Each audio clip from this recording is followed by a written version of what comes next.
the United States of America and to the republic for which it stands, one nation under God, indivisible, with liberty and justice for all.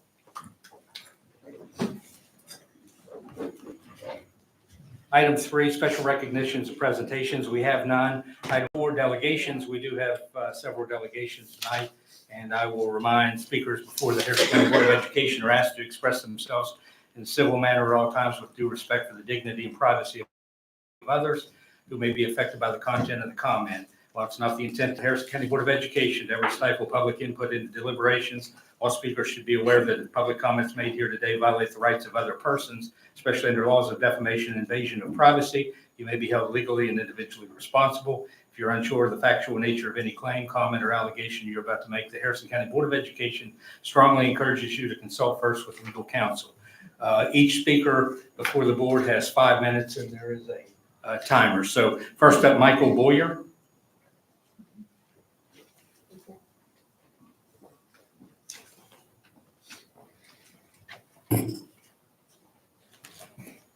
Good evening, board members, Superintendent Stutter, and other distinguished administration members.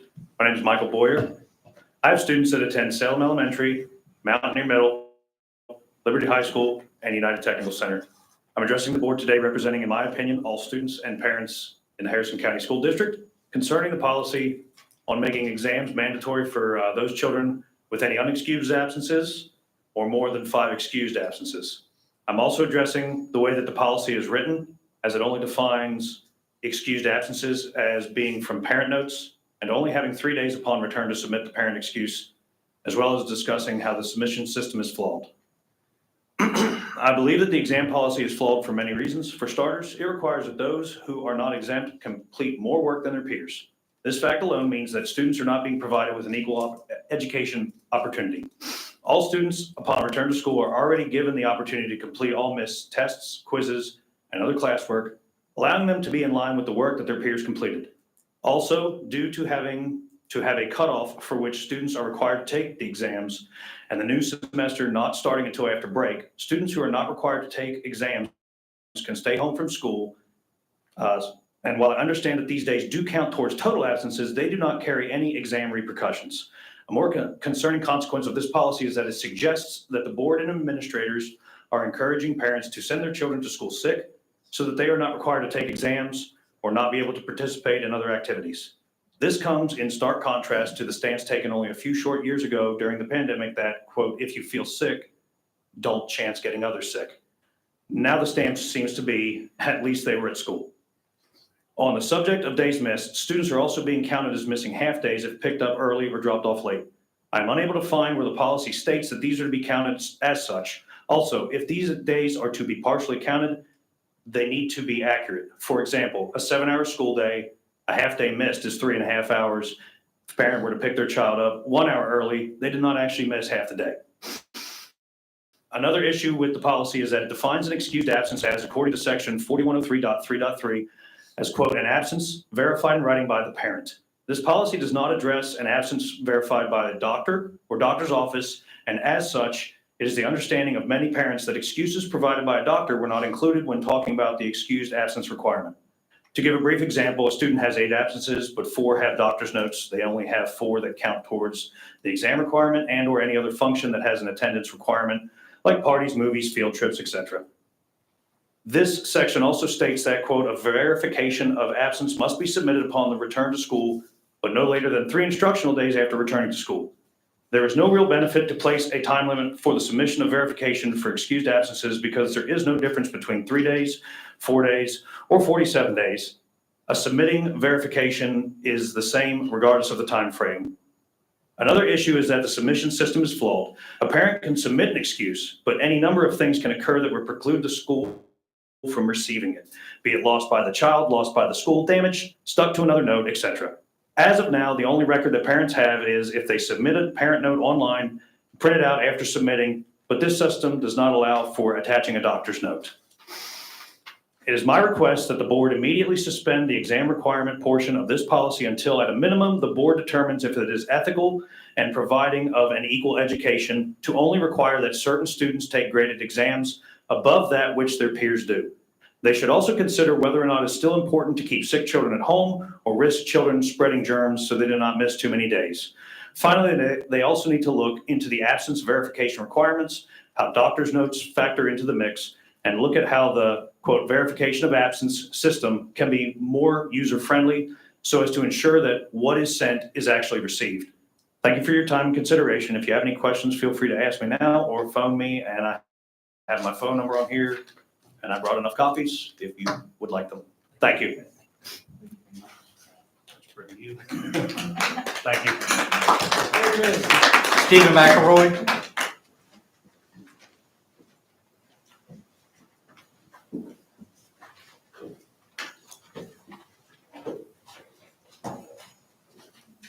Good evening.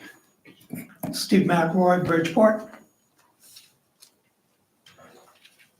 I'd like to start off with a show of hands from the elected board members and any of you up here that are members of the Harrison County education community. How many of you are knowledgeable of Paulo Freire's contribution over the last 55 years to all education in America today? Is anybody up there that knows much about Paulo Freire? It's disturbing.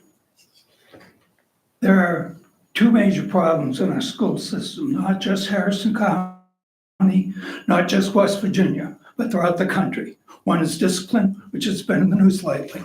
The West Virginia legislature is attempting to deal with this, but they are barking up the wrong tree. The other issue is dismal student achievement. I am here today to tell you that teachers are not the problem. Parents are not the problem. The problem is the education system itself. At the December 5th meeting, I revisited the consolidation of Liberty and RCB and the negative aspects affecting student achievement backed by studies that were presented by more than 30 speakers. They also presented an alternative plan that would eliminate the old middle schools and would have no negative effects on student achievement, but this fell on deaf ears.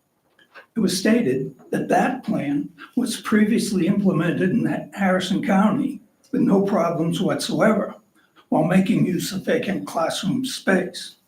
This could be accomplished now by moving WI to RCB and Mountaineer Middle to Liberty, while providing for student safety with separate access and no mixing of student populations.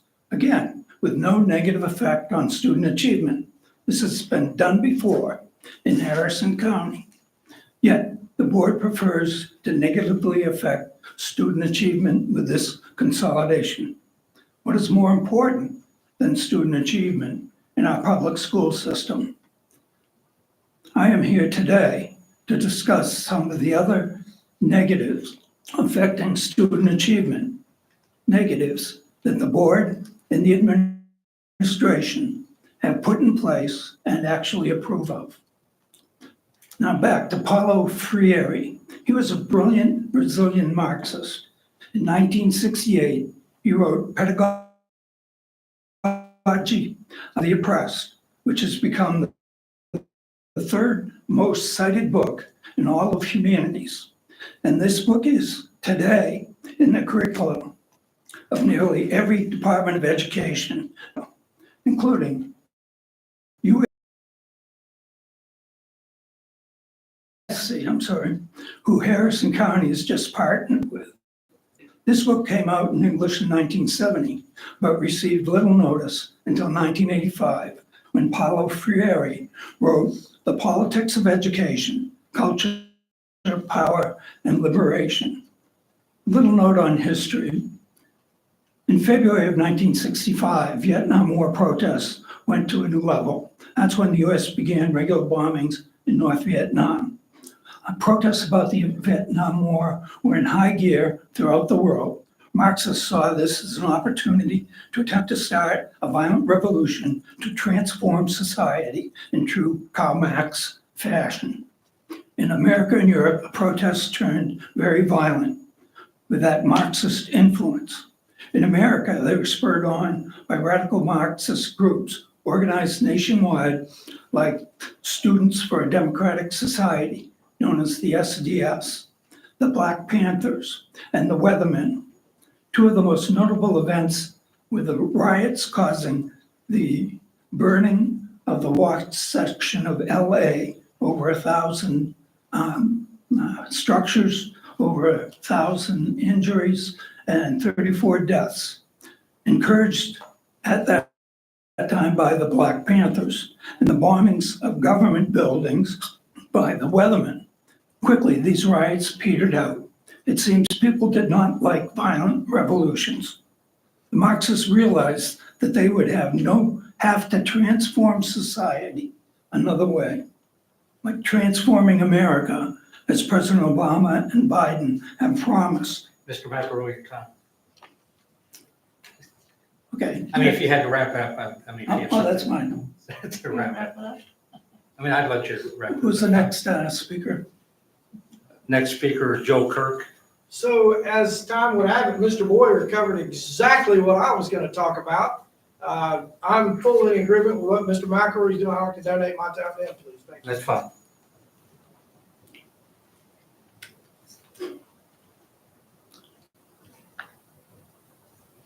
German Marxist Rudy Dutschke came up with the neo-Marxist phrase, the slow walk through the institutions. That ideology was adopted by many of the Marxist radicals of the SDS, the Black Panthers, and the Weathermen, who completed their undergraduate degrees, went on to graduate school to transform society from within, especially in the colleges of education, where they became tenured professors. But they had no roadmap as to how to effectively accomplish this neo-Marxist slow walk through education. Then in 1985, Paulo Freire's book, The Politics of Education, Culture, Power, and Liberation, became that roadmap. It was sold to the education complex as a way for students to become more engaged through politics, using their experience that they are living through, which Freire calls using their lived experience, to get them excited to learn more and improve their student achievement. But Freire's pedagogy failed miserably at this. Why? Freire knew why. Politics has no place in pre-K through 12 education in public schools. Many political topics would be touched upon in discussions with children starting in pre-kindergarten. In fact, education practices and teaching methodologies like social emotional learning, culturally relevant teaching, comprehensive sexuality education, decolonizing the curriculum, student-led project-based learning, and others virtually invite, if not require, the discussion of political topics. These methodologies and more have been presented by federal and state bureaucrats through bribery with taxpayer dollars, or by suggestions, or by mandates to be used in our county public schools. These political topics discussed in public schools with our children. Take global warming, for instance. These topics cause stress, anxiety, fear, and depression in adults who have much better coping mechanisms than do children, and much more knowledge of the facts and evidence surrounding these types of adult political topics. And adults are unsuccessful in solving them. Yet our children are asked to discuss what they could do to help solve these. One of the answers often given is by protest. Become political activists is seen as the only meaningful way for them at that time to help affect needed change. Through protest, they start to identify and join with the forces of the Marxian so-called oppressed. This is Freire's true underlying goal of his neo-Marxist pedagogy. Now, this stress, fear, anxiety, and depression is making emotional wrecks of our children, and many are acting out because of it, some violently, both at home and at school, and is discussed about the horrible decision to consolidate the schools in Harrison County. Studies have shown that stress, anxiety, fear, and depression have a huge negative impact on student achievement. Freire knew this, but to Freire and those who support the Freirean pedagogy, student achievement is unimportant because of Freire's true understanding, true underlying goal of his pedagogy is to create emotional wrecks and political activists of our children in what can now be called the Paulo Freire schools of education, which almost all of our children in North America now attend. To truly understand this, all concerned parents and citizens should read Dr. James Lindsay's book, The Marxification of Education. James Lindsay is perhaps the world's foremost authority on Paulo Freire and what is happening to our children in American public schools today. It is a must-read. Study it and understand it for the sake of our children and their future and for the sake of our country's future. They say all politics is local. Well, Or so, next interrupt. speaker. You need to wrap up. Oh, that's okay. Let's call the next speaker. Thank you. Joe Plyman? I'm going to hand my time over to Mr. McElroy. Thank you. They say all politics is local. And I believe shining a light on what is happening in our public schools will help shine a light on everything that is going on in America today. All of you experts in education don't know who Paulo Freire is. You have no idea of what has been truly happening to our children over the last 3 decades. You need to educate yourselves and stop this insanity immediately, which you have blindly supported.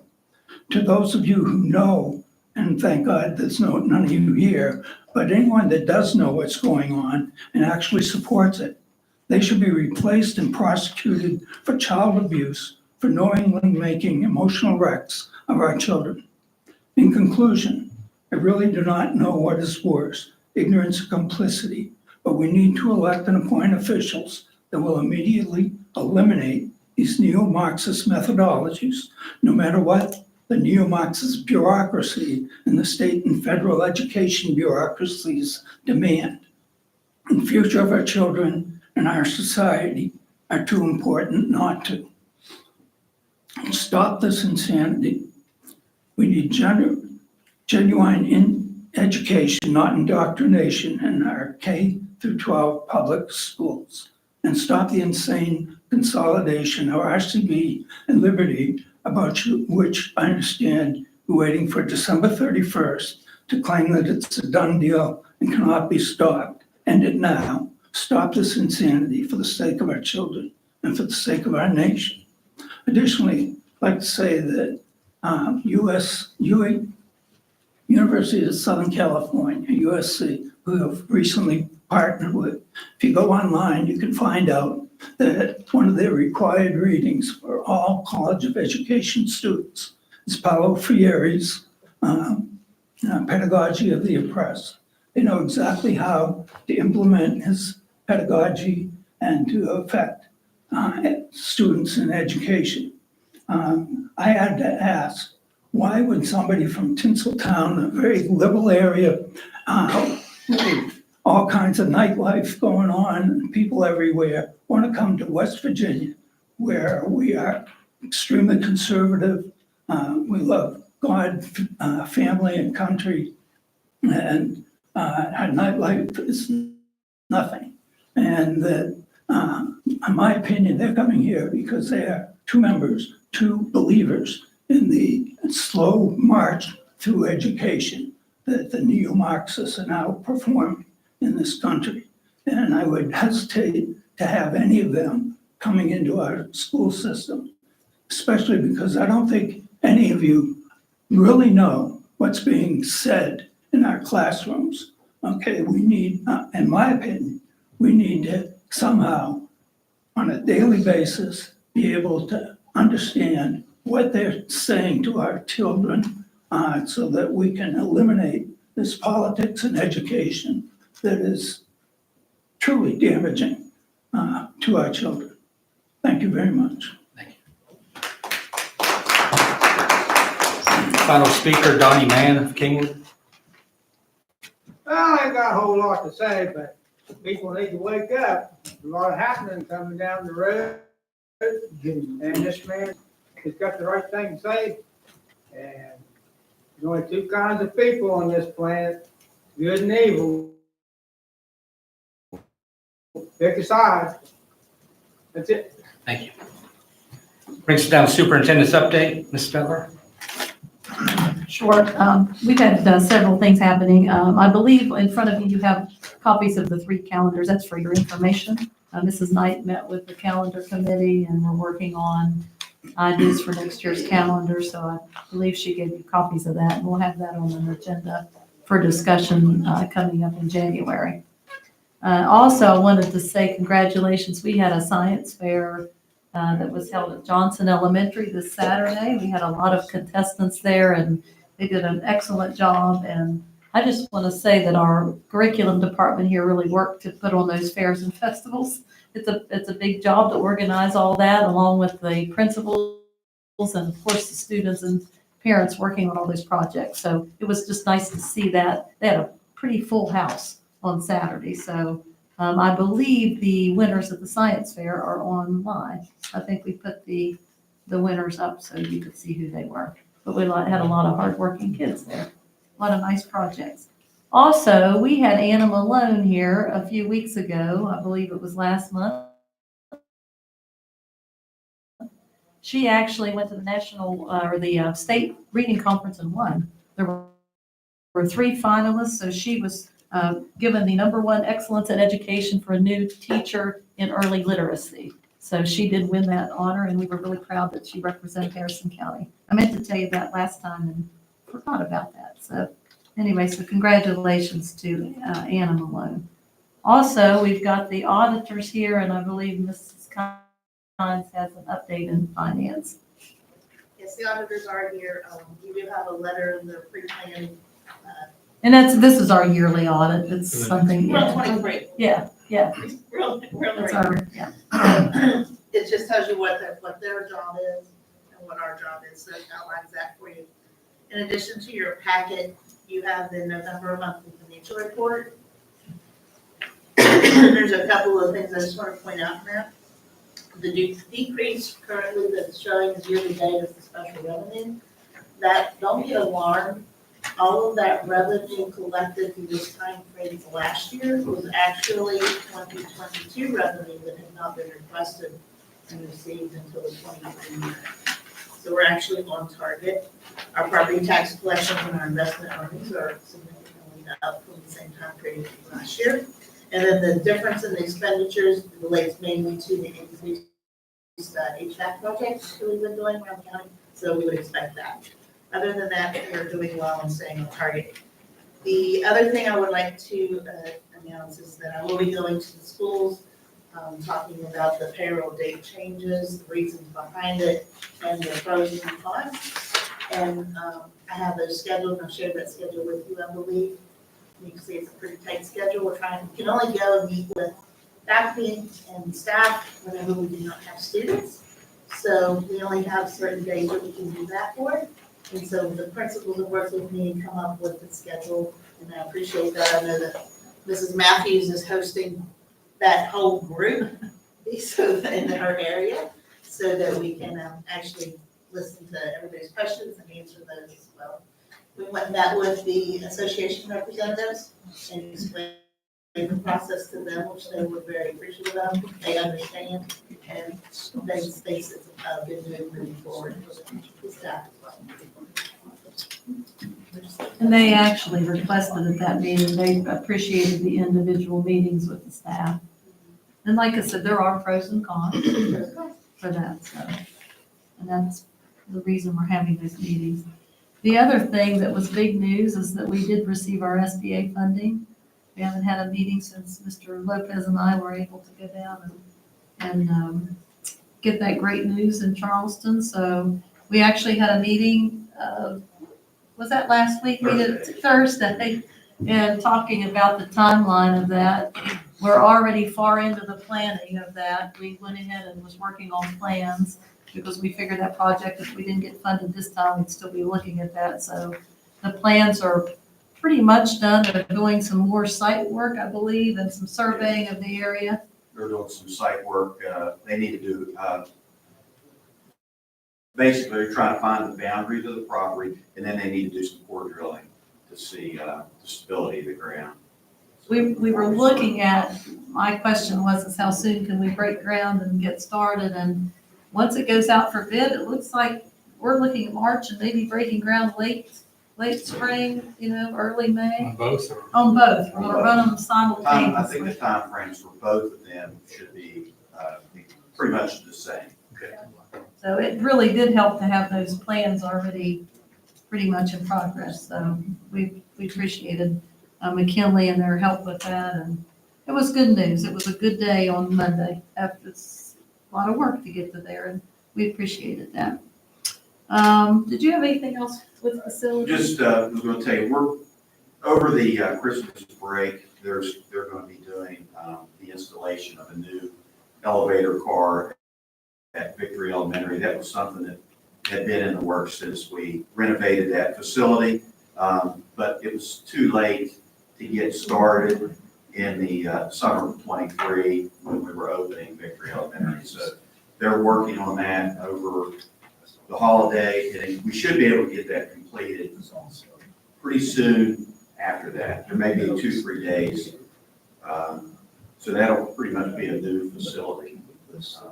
And they're gonna be doing a little bit of work in South Harrison Middle School, some HVAC work, and in the high school.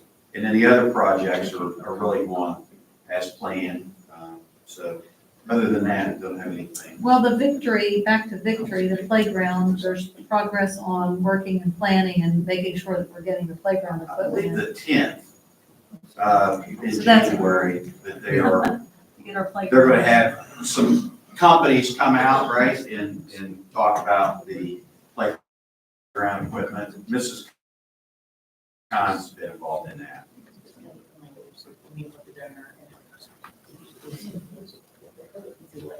Yeah. Miss Dick, she just invited me the other day when I found out about it. There was a gas company, if you're unfamiliar, that they're donating that project at Victory for a full playground there. I believe it's about 75,000, is that the total? We don't know yet until we They'll actually have a plug meeting. that in. Yeah. Have more news. Definitely a need there, so we appreciate that donation. The other thing is really, we're just getting ready to go into personnel season, so we met with the principals last week, that a little bit. Mrs. Leesburg kind of explained, we go through this every year, so it's a tight window to make sure we're adjusting all of our personnel for the next school year. So that's a big job, and of course, we rely on our administrators to kind of help with that as well, to know where we're staffed correctly. And then the critical need policy that was sent to the State Department was also approved and on record, so we're good for that with waivers for anybody working over their 140 days. And we're also looking at extracurricular contracts. I think that was a request to look at the supplemental pay and extracurricular contracts at the amounts. Thanks to Mrs. Leesburg, she went through all of them, the whole history of it. So we have we can see them all in one place and see where it really points out things, because you can see compared to other schools, extracurricular, and then looking at the amounts of what those contracts are. So we're going to try to work on that and get that fixed in this budget season. Get some things lined up there. I believe that's all I have. Oh, Technical Center. I have you down at the bottom, I forgot. Sorry, the technical center meeting the other day, First of all, they welcomed the new secretary. The other secretary there had been there at the beginning of the year. Just kind of felt like it was more of a job than she could handle. So she moved on to something else, and they was able to hire the secretary of the superintendent of Marion County, a young lady by the name of Robin Hott, who has a background in finance and being a secretary for superintendent and everything. So she came on board the other day. And also they're always looking for projects at the Career Center to get our students involved. And they have a thing called Operation Firm Handshake. And the electrical program down at the Career Center went, and the kids went to work, and they built 40 sets, which is 80 boards of cornhole boards. And they built these to help for the veterans. So it was a very, very nice gesture on their kids' part to build these for the veterans, for their functions and what have you. But I've seen a cornhole set of boards. It took some time, and it was a pretty big undertaking for those kids, and they got those completed for them. So 80 boards, which is a total of 40 sets. So, and that's pretty much what I have for them. I just have one more thing, and I probably should have addressed this first. We have had concerns about our exam policy. There's some, we've talked about it even in here, and I know the board has gotten some emails and things. We are going to re-examine that policy. We'll make sure we get a committee of at least an administrator from each of our grade levels and a good stakeholder group to look at that. We're in the middle of really looking at all of our county policies, but this is one, there's probably some things that's not clear, the clarity in it, and maybe some inconsistencies in part of that. Of course, the policy that's adopted right now is in effect till July 1, but we will have a policy, whatever those revisions might be. If there are any, at least there'll be clarity in that policy that comes out that would be in effect for the next school year. Because we won't change the policy midstream, but, so I appreciate the comments that we've gotten and understand it. You know, we don't always know what the intent was to, not punish kids to have to take exams, and I know that's kind of the impression that it's putting out there. That was not the intent at all, but there's always circumstances that we're not thinking about or things that come up. So we are looking at that, and we do appreciate the comments that we've gotten, and we will take all that into consideration when we look at that policy in its entirety. So thank you for I guess that. the only question I have about this is when we deal with policy, it's something that a committee brings us and we act on that. And at that point, we have folks that speak to us Right. about that, like we do tonight, which is why we're elected to the board to do that.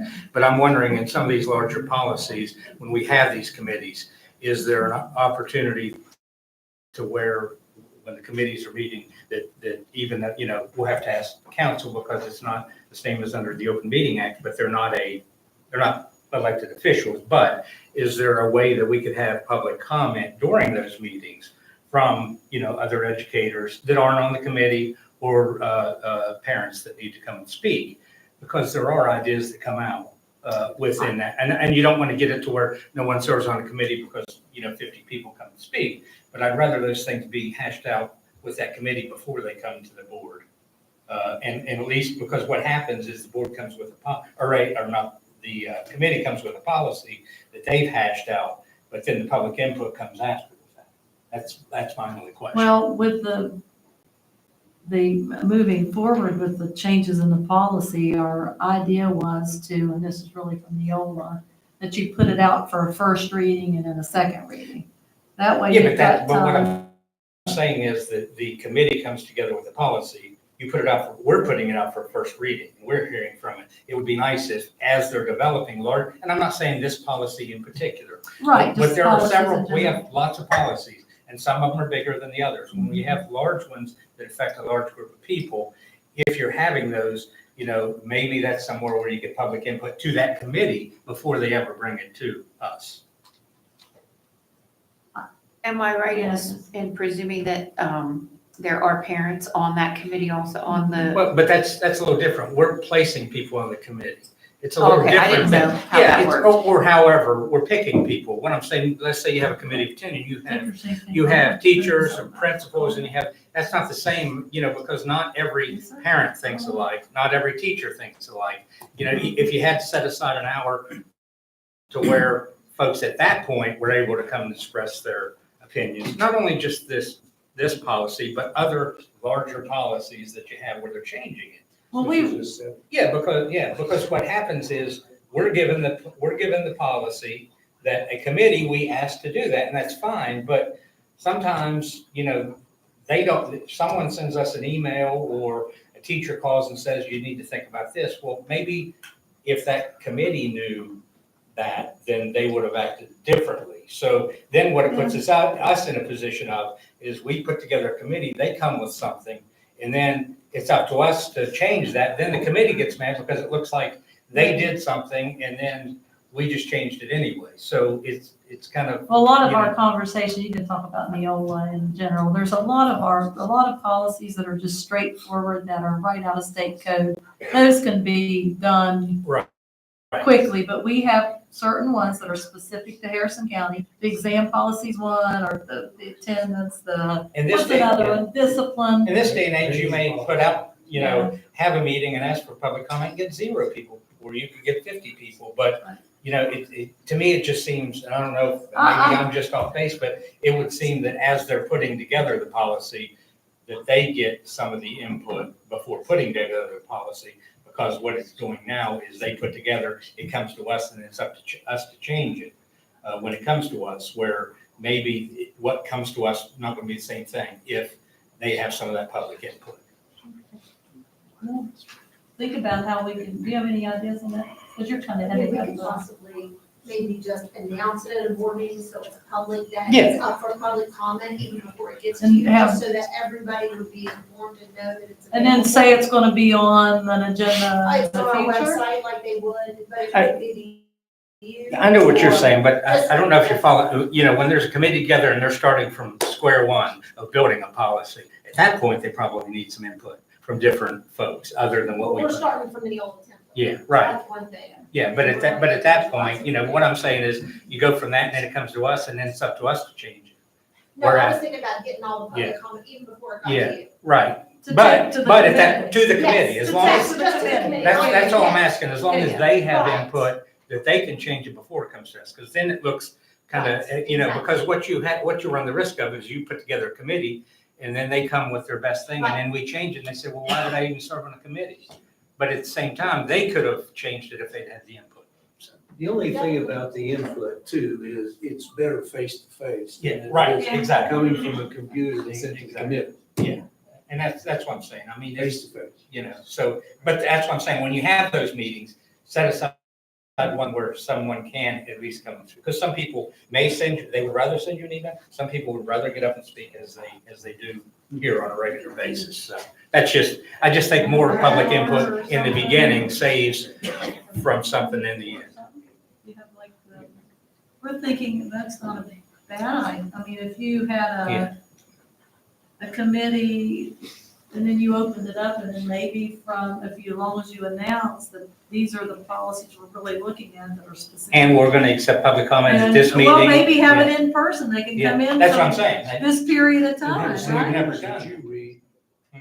and have the same rules that you read to the delegation. Exactly, and what you end up having, you have people on a committee, if they're in a vacuum and they're sitting in a room making policy and they're not hearing from the public, it's a lot easier for them to just do a policy. They need to hear the same as we do. We hear it on the back end after the policy's already, there, but, And how audience have, could be the teachers, it could Yeah. be parents. it right, could be because as well as I do, I'm the only, well, me and Frankie weren't teachers, but you know how that happens. It's, you put a teacher on a committee or a principal. That doesn't mean that every principal or every teacher thinks the exact same way that they do. That's your representative, well, you know, so.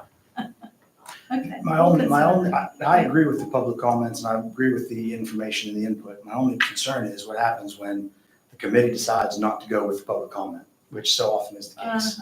Well, we would Then we still run have the into the same ultimate override. situation Yeah. where we are changing policy again, or people are upset because they don't get their way. We can be a part of the audience. Yeah. Absolutely, absolutely. There's nothing wrong with As it. long as all the compliance boxes are checked, like if we have state code or Right. something. And But there's, ultimately, it comes down to us. anyway, from looking so. at all of our policies, a lot of it is straight out of the state Right. code or federal code. Right. There's a handful that are specific to Harrison County. So those would be the ones that we would be addressing in that manner. So we'll figure it out. You know, Figure out some way. If they came, like Mr. Boyer came, and his is in writing, and his ideas are there, not only come and speak publicly, but also bring a template of your ideas, and then you take those, and enough people speak, and enough people have a template, you're gonna find that a lot of the things are gonna be the same on all of them. So if you get that many people that believe in the same thing, that you could draw from their suggestions and add them in, include it in. You know, speak publicly, but also put it in writing. I thought yours was an excellent presentation. And I think the problem, is that you get to this point is we have public comment on something and no one really, a lot of people will public comment, but they don't really public comment until the times do where it's actually affecting them. Meaning, we addressed this policy, last year? So you do it, it's not exam time, so no one really pays attention. Exam time rolls around, then we're in this crunch because, you know, I think everyone on the board here thinks, yeah, we've got some issues with this. We're not really comfortable. But at the same time, you know, I understand where your speakers are saying we need to immediately stop. Well, we can't really legally do that at this point. However, that's the problem is no one really, and it's no one's fault. You don't know what's a problem until it's on you. You know, so no one's thinking about, like if we did it next month, they're not thinking about exams at the end of the year exams because they're thinking about, they moved on to something else. End of the year comes, they're back to thinking about exams. It's just- I think the most important thing with our policies, and this is probably the one best example, is that they're just clear and consistent, and people, when they read it, know exactly what it means. So I think that's our. And we understand as a board, we've talked about it before, you know, when you have as many schools as we do, we can put policy, but you try your best for it to be equally enforced. And there's, you know, there are too many principals involved, too many teachers, and it's hard to do, and you're chasing your tail on that. So you've got to get to where it's clear and precise, because otherwise you're going to go around and you're going to hear a horror story of there where the same thing, if it happened in another school, would not be this, it's not even the same issue. It's just, it's a little bit of disparity there. So I think we've been trying to, you know, address that for as long as I've been on the board. So is the disparity. So that's all. It's like closing the gate after the horse got out. That's where we're at with this policy. That's all I have. Okay, moves us down to consent items. Items A and B, approval of consent items and approval of financial transactions. Is there a motion? I make a motion to approve the consent items and the financial transactions. Moved and seconded. Any discussion? All those in favor say aye. Opposed? Motion carries. New business, out-of-state travel study request. Is there a motion? Yes, I'll make the motion to approve the out-of-state study study request.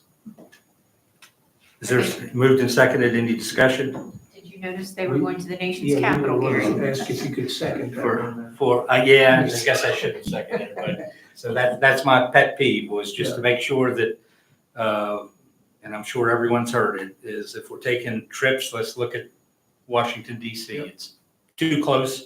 I mean, I can understand if we're on the West Coast, we're too close to Washington, there's too much to learn there, that we need to look at it first. So after all these years, someone's picking up on it. Anything further? All those in favor say aye. Opposed? Motion carries. Open enrollment transfer approvals and denials. They're in front of you. Is there a motion? So moved. Second. Moved and seconded. Any discussion? All those in favor say aye. Opposed? Motion carried. By the way, Ray, you'd agree with me, right? On the Washington? Yes, I would. I knew you would. Especially the Borghese, Harris Base. Yeah, I knew you would. That's why I did that. Is that the whole school? No, this is Eighth grade. Eighth grade. I think they took that trip. Every year. It's been my pet peeve. There are kids in this county, over the year. When I was there, I've been there 3 or 4 times by the time I graduated high school, and kids that have never been there. So it's just always been my pet peeve. No policy updates, no personnel matters, or no, there is personnel matters. Is there a motion? I make a motion, we accept the personnel matters as presented. Hold on just a second. So that is the personnel matters with the job descriptions, 1 and 2. Is there a second? Second. Moved and seconded. Any discussion? I didn't. The job, Mr.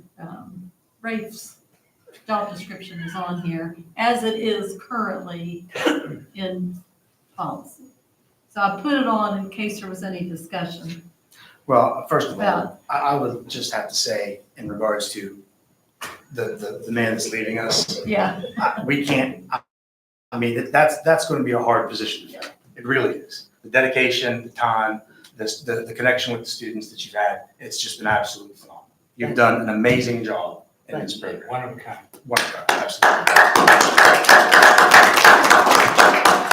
I say this, I went over to see him a couple of times, because I have a 7th grade grandson who I feel is very intelligent and very good with his hands and all. And so trying to think of something to get him, I went over to talk to him about drones. Myself, I have a hard time spelling drone, but anyway, he took the time to show me, explain to me, show me the prices and everything like that. And when he got done, I was very impressed with what went on.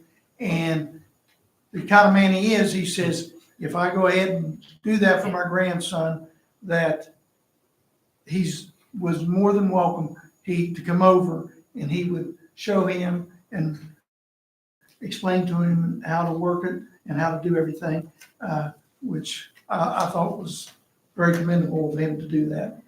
And I did get that. No, very good. Yep. Hopefully Peyton isn't watching. What's that? Hopefully Peyton isn't watching. There goes Chris. No, it's not Peyton. Peyton's in nursing school. I didn't mean to say Peyton. I said Parker. I'd also like to say that Rafe is in good company with Angela this evening. This position is being posted as well. And I would like to say thank you for the years of service. Angela's last meeting. Angela's last meeting. She has done a phenomenal job as well. And her shoes will be hard to fill also.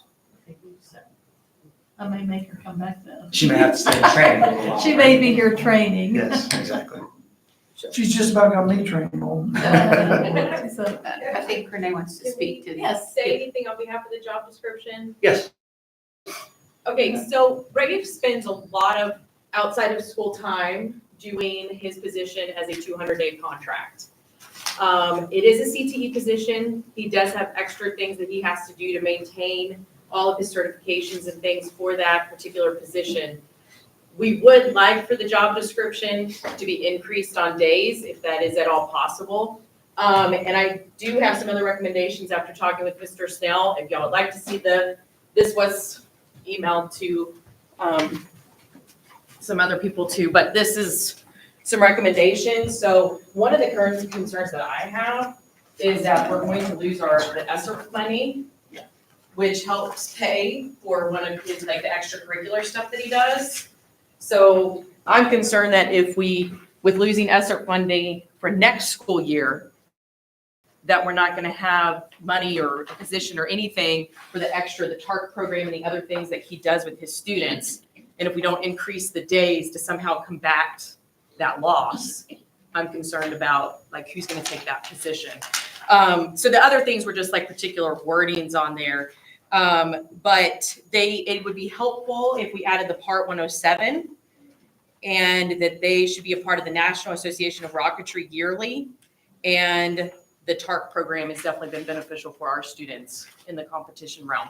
So Ray, what would you like to add? So like the TARC program for you all, that is the America Rocket Challenge, about $100,000 worth of scholarships for that challenge that comes out every year. This year, in and of itself, Embry-Riddle added 10 $20,000 scholarships available to TARC member seniors for this year. And so it's a very valuable, not just learning experience, but a potential scholarship advantage as well for students. And you have to be a member of this So to you actually have to receive. be, you have to be a member of a TARC team. And we have two at Bridgeport High School. And so we have an all-girls in aviation team, and we have a boys team. And so you can only qualify two teams to the national event from each school. And so we only have two teams. And so adding those extra days would build that into the job description. And I think that that's valuable since this is the last year for ESERF. Yeah. The other thing that we added to that was just some description stuff for the Part 107. Because the number of drones that we have in that school, that is the 14 CFR Part 107, which is a small UAS drone certification. And while educational systems have a little bit more leeway within the FAA regulations, it is, in my opinion, something that should be added to that job description that whoever takes that job pursue and obtain that Part 107. Not necessarily that they have to have it to get the job, but that they. Well, that's what I was going to say. I'm okay with all that as long as it's ability to obtain That rather is than. correct, yeah. Just- Because some people look at and say, I don't have that, and then they wouldn't. That's But right. The yeah. ability to And I obtain. didn't have it, it was something that we needed to do, that translated into, me teaching those, courses and workshops for the State Department, so, there's a lot of benefit to that. And then, like, Mrs. Matthews pointed out, there is, some peripheral days that I do with, just, staying up with the aviation community outside of the school time that I don't seek compensation for. And we felt like that maybe that was, we take a look at the ag positions. Those ag positions are plus 30 days. And they're CTE positions, where you have the SAE, you have the greenhouse, and you have other things, and they get compensated on the days. And we felt like that this position would warrant that as well. And we're required to have a CTE council, which Right. means Ray has to have those meetings, and he's not getting compensated for those times that he has those after-school meetings with industry at school. So I really feel like there needs to be, that needs to be addressed, the number So of if we add meetings. those extra 20 days, Rafe, you're going to stay. Yeah, well, we were looking for an extra 30 days. Well, then you will stay. Then you're going to stay. Can you stay if we give you 30 days? And I regrettably, that does not, yeah. 40 days. So, Two let me ask you real quick about, 260 with 30 days of vacation. Yeah. let me ask you, 261, I can get a superintendent contract. I have one question about the license. Did you have to pay for that out of pocket? I did. So should we build that into, say for instance, like we do with our bus drivers, where they take the test out of pocket and then if they pass, we can reimburse them for that? Would that be? I think that is appropriate. I couldn't get reimbursed. I don't know. That's why I'm asking if we can or not. Every teacher has to do that. What I would ask is, if there's no objection, is to go ahead and approve as presented, have the Well, superintendent it's bring on us. there the way it is. Yeah, right so we're now. not changing it, Not changing it. But get the and I- superintendent with everyone involved, at least have a meeting before, January, right? And if we want to change it, then bring it back at that time. I don't know, did Scott and you look at this together? Scott Davis? Yeah. Mrs. Matthews, are you aware if days have been asked before for this position? No, I am not aware that any days have been asked. I know when we created the position, we weren't sure what it was going to become. Yeah. And luckily, we had Rafe there that really is a workhorse and just works and works and works and hasn't asked for anything. I feel like it should have been asked for, but my understanding is it has not been asked for. But it really, to me, should have happened after his first year, after we discovered what was happening. What do we pay for CTE wise for other CTE programs when they get extra certifications? Do we pay that? Yeah, that they're going to get, yeah. So we kind of need to look at all of our CTE programs together, because there's others that are getting extra certifications like he did, that they're not asking for reimbursement. Sure, I mean, Yeah. yeah, So- absolutely. I mean, if you Yeah. know, yeah, absolutely. And I know the VOAG, we have one 230, and then the other is a 200 day. That's the way and it's for summer, and they visit homes in the summer for farming and all of that. So that's always kind of been that. So it's Yeah, not, and it's they not do unheard of. summer. So we maybe need to look at, because our business teachers also do outside council things as well, and they're 200. So it might be. I think more of a we've talked about it supplement or before, is that something. we need to look at CTE as a Yeah, whole anyway, because that's the projection of where we need to be headed, And it- just more CTE. could be a budget thing that you just would put a supplement in, I mean, instead of making it I'm part for of the opening job. up CTE and looking You know what I at mean, it. that way So- it would apply to everybody. So we didn't really need, that's the posting is as it previously Yeah, I was. just put it on there because I thought there might be discussion. Okay, So it needed to be on the agenda. okay. So, yeah, she had But shared. if we approve it as is, then, I mean, we can still revisit because it's the same as it was before. Oh, Well, what's the yeah. urgency? Is there an urgency to approve? Well, He's leaving. I know he's yeah, leaving, he's but, leaving. I mean, we've Well, got but 2 weeks, also- 4 weeks, can we change this? Yeah, your retirement was what, March the 4th? Yeah, exactly, that's not, go ahead. Yeah, okay. It is not until March the 1st, that's a fact. But I have 4 certifications that will require training. And in order for those individuals to get that training, you're talking about somewhere in the neighborhood of 8 weeks worth of training. Now, I've already got it approved through SREB with the exception of 3 days to do the training. And I said that I would do that free of charge as part of my classroom duties if somebody would go ahead and be hired and work with me to get the trainings.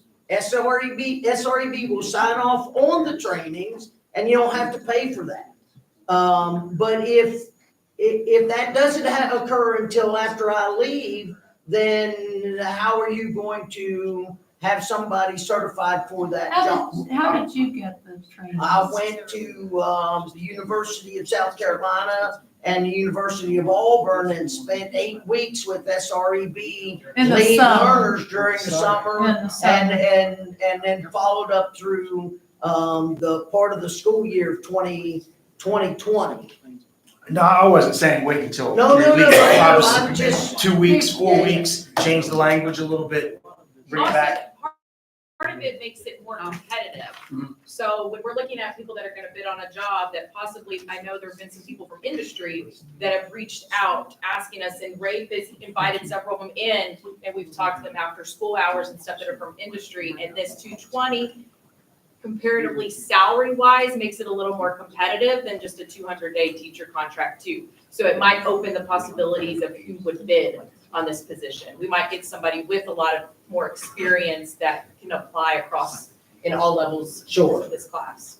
So that's one of the benefits of eye-catching. Table it for the next meeting, Yeah. if possible. I just recommend in the meantime that you just take and form a committee and study it.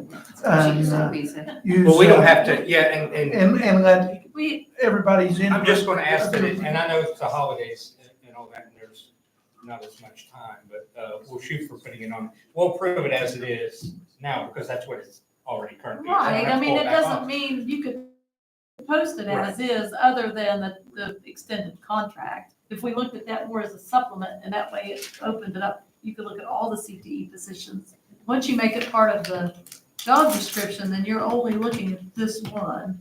And we're gonna have. But I think, You will have business CTE folks in, all saying that they do similar things after hours that they're not getting compensated for. but So I, it's a kind of a, but I think their main concern is number one. Certification in the days, I think is what, Yeah. right, the bank certification in the days. Where it says, Yeah.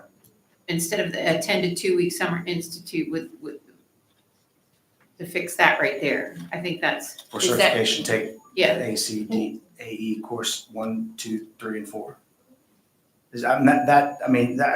What you're saying, Ms. Matthews, is that if that's in there, it makes it more competitive.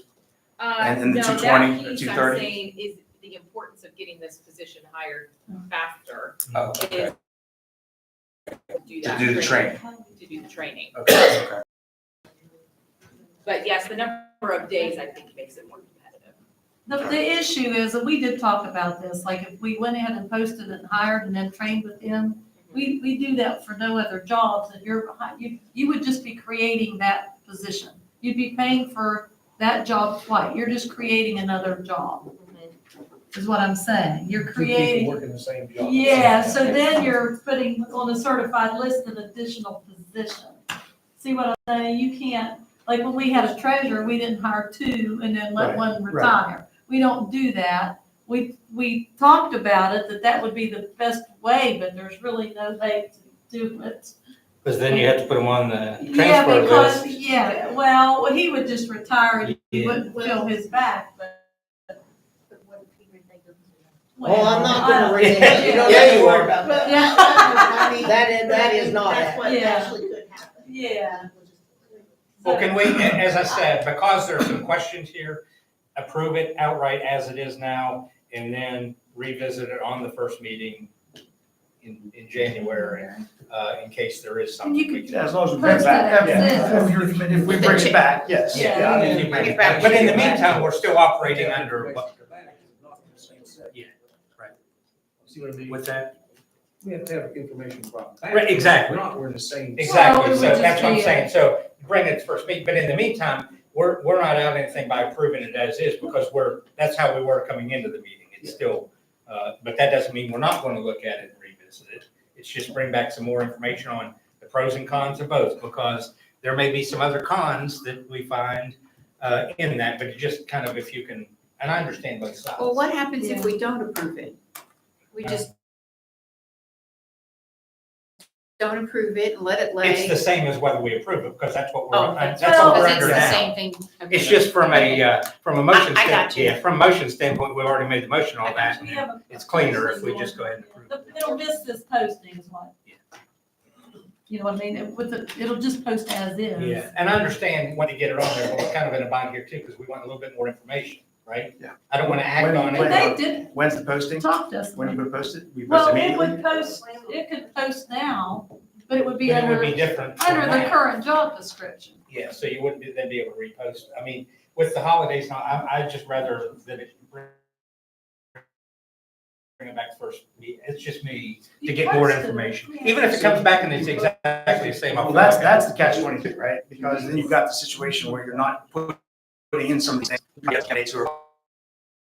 Well, we don't, yeah, I don't want to, I'd just rather bring it back. I'd rather go ahead and approve it, but not post it until after the first. I know that puts it out, but I'd rather get the key is to get the right person, not to get someone just so we can get them trained.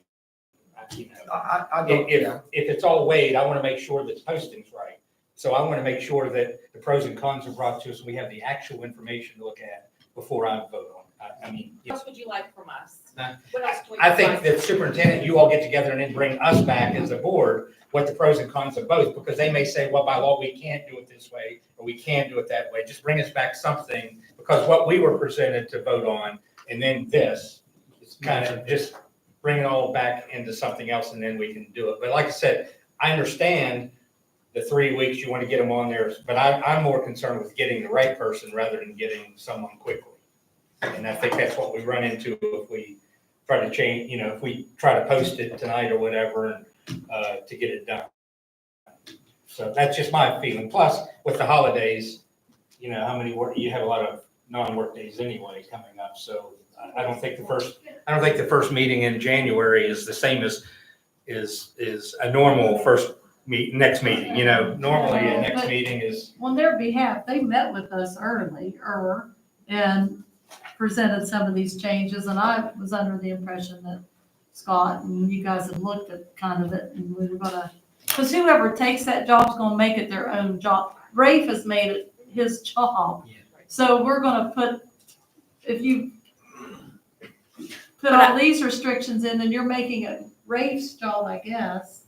Where when you hire somebody from industry, they're gonna make that job probably a little different than what Rafe did with the job. That's the nature of CTE But in general. I think it's fair to the candidate who's actually going to apply for the job to actually No way. know what the expectations are from the established program. Right. So it might need a little more clarification. I'm okay with approving it as long as we wait to post and they can maybe Okay. get together with. All right. Just don't Yeah. post it, we'll Just don't approve it, post because it, then just we're in no different situation than we were Right. at 5 o'clock today. It's the Right. same, it's the I same think policy. the urgency was to get somebody to train with him. I don't know if I'm gonna be But I able think to it's do better that to get regardless. the I right don't want to person. hold off on the training. I'm Yeah. not suggesting that at all. Because of the I mean- way it's- I got a question. When it comes to the point that it's posted and you have the applicants, before you hire anybody, if it's appropriate that Rafe be on the interview committee. Because he has the background and everything. Would it, But I don't know is if it I've ever appropriate? done it. It's allowable. It's allowable. I mean, if you can check in to see if that's, There's always teachers on the interview committee. So when we interviewed for Rafe, we had our faculty senate president. Yeah. I was on there as assistant principal was there. We had industry in the meeting from aviation. Yeah. So that way we had. So, and it's a little aerospace. different than a ring, yeah. Right. Yeah, I so we had understand. aerospace questions I think that covered. that comes down to being your call. So, Right. Okay. It'll be the same for each interview candidate. Okay. but I just think a man of his background, his knowledge, should be there, listening to all the candidates. And then when it's over, You may want the job back. He's trying. You're persistent, Gary. I I know. appreciate it. All right, so any other discussion? All those in favor say aye. Opposed? Motion carries. Item 11, legal disciplinary matters, suspension of employee, and I will move pursuant to 69A-4 subsection 2 of the West Virginia Code. Board go into executive session to discuss personnel and personnel matters which, if discussed in public, might affect adversely the reputation of any person. Second. All those in favor say aye. Aye. Opposed? Motion carries. It'll be quick. Can we have Jimmy? Sure. And Tammy. Not roll with me.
Opposed? Motion carries. That brings us down to the item of hand legal and disciplinary matters, suspension of employee A. Is there a motion? I make a motion. Accept the recommendation. Second. Moved and seconded. Any discussion? All those in favor say aye. Aye. Aye. Opposed? Motion carries. That is for the suspension, 3 days unpaid suspension of Ray White, bus operator for Harrison County Schools. With that, it brings us down to board member comments. Mr. Croner. Thank you all for being here, and also, Merry Christmas to you. Smith? Everybody have a Merry Christmas and a happy, healthy, New Year. Mr. Hope? I just want to reiterate that with Angela leaving, that I hope that retirement goes well for her. And I will send a little sympathy letter to Joe, but because I'm sure there's a honey-do list that'll be 47 miles long, and Joe will have to toe the mark. So, but no, thank you for what you've done for the kids from the start to the finish in Harrison County. Mr. Devon? Merry Christmas and a Happy New Year. One more time. You gonna stay?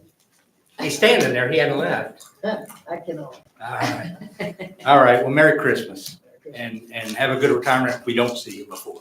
And I'll be in touch with you after Christmas. Let me know. All right, buddy. Is Thanks. there a motion to adjourn? So moved. Second. All those in favor say aye. Aye. Children of peace, go in peace.